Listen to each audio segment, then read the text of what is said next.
அண்மை செய்தி. ஆழ்துளை கிணற்றில் விழுந்தவர் தற்போது சடலமாக மீட்கப்பட்டிருக்கிறார் டெல்லியில். இது பற்றிய மேலும் விவரங்களை செய்தியாளர் ராஜா விவரிக்க கேட்கலாம். வணக்கம் ராஜா. ஆழ்துளை கிணற்றில் விழுந்தவர் தானாக விழுந்திருக்க வாய்ப்பு இல்லை என சந்தேகிக்கப்பட்டிருந்த நிலையில் தற்போது அது குறித்தான விசாரணை தொடங்கியிருக்கிறதா? தற்போது வரை கிடைத்திருக்கக்கூடிய தகவலின் முழுவதும்.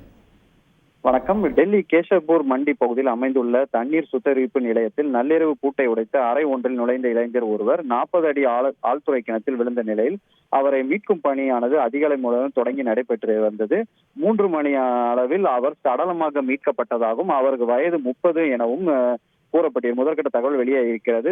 அதிகாலையிலிருந்து தேசிய பேரிடர் மீட்பு குழு, டெல்லி ஜல் போர்டு அதிகாரிகள் மற்றும் டெல்லி காவல்துறையினர் மீட்பு பணியில் ஈடுபட்டிருந்தார்கள். டெல்லி காவல்துறையினர் எப்படி அது பூட்டப்பட்ட அறையை உடைத்து அந்த நபர் சென்றிருக்கிறார், யாராவது அந்த நபரை தூக்கி வீசி எறிந்தார்களா என்ற பல்வேறு கோணங்களில் விசாரணையை நடத்தி வருகிறார்கள். டெல்லி முதல்வர் அரவிந்த் கெஜ்ரிவாலும் இது குறித்து தனது எக்ஸ் தளத்தில் முக்கிய அறிவிப்பினை வெளியிட்டிருந்தார். அமைச்சர் நேரில் சென்று பார்வையிட்டார் என்றும் அடுத்த 48 மணி நேரத்தில் டெல்லியில் உள்ள அரசு மற்றும் தனியார் ஆழ்துளை கிணற்றில் முற்றிலும் சீல் வைக்கப்படும் என அவர் ஒரு அறிவிப்பினை வெளியிட்டிருந்தார். தற்போது மேலும் அரசாங்க தரப்பில் அந்த அறிவிப்பினை உறுதிப்படுத்தும் விதமாக அவர் சடலமாக மீட்கப்பட்டார் என்பதும் அவர் யார் என்ற நபர் என்று அடையாளம் காணும் பணியானது நடைபெற்று வருவதாக மாநில அரசு தரப்பில் அதிகாரப்பூர்வமாக அறிவிக்கப்பட்டிருக்கிறது.